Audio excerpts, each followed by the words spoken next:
All right, in this lesson, I'm gonna work on Atlas dragging the rope. So I've got him in a really soft rope halter here, and I'm just gonna let him figure this out on his own. So I'm gonna go outside of the gate here. I don't wanna be in his way in case he's worried about it and starts to run.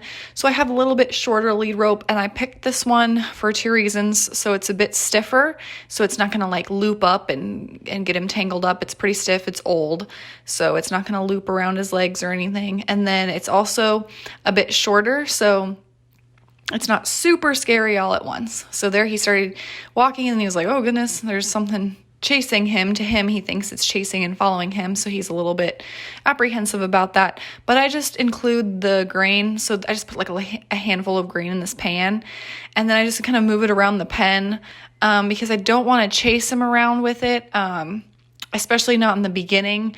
I will probably move him around a bit, walk, trot, and canter with it a little bit, and just kind of really, I want to do a bunch of desensitizing. So I'm going to speed through this video. Like there's parts of it where I slow down to see him, to show you guys him walking around and kind of his reaction. Then I kind of fast forward through it a bit because you kind of get the idea. But this is just the beginning. So I want him to do a couple of things. Figure out the release of pressure. So if he steps on it, like he doesn't panic and freak out. He just is like, okay, I'm not trapped. Like he can kind of figure his way out of a situation. I'd like that done kind of on his own versus with me.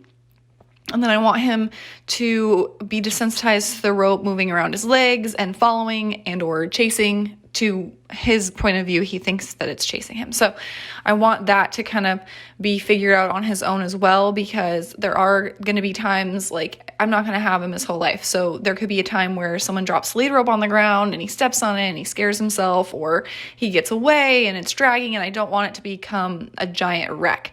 So this is how I prepare him for that. So now, I should have probably done this toward the beginning.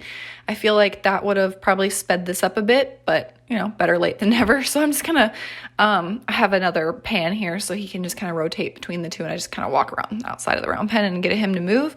But really, the next time I get a Mustang, I'll probably have it haltered and then just immediately have a drag rope from the beginning. So they're kind of already doing that on their own from day one. And I would caution, like if you're not going to have a bunch of time to get the horse done, which is why I didn't do this in the beginning, or one of the reasons why I knew I didn't have a ton of time to spend with the Mustangs, then don't put a halter on, because you probably won't be able to get it off. It'll start to rub. They could get caught on it. There's multiple reasons that could be dangerous. But next time, I will definitely plan out to have the time for another one, and I will put the drag rope on and get him leading within the first few days there so that I can take it off. But that would be my plan going forward. But for him, like right now, I just kind of shake the grain, and then he kind of just moves from one side to the other.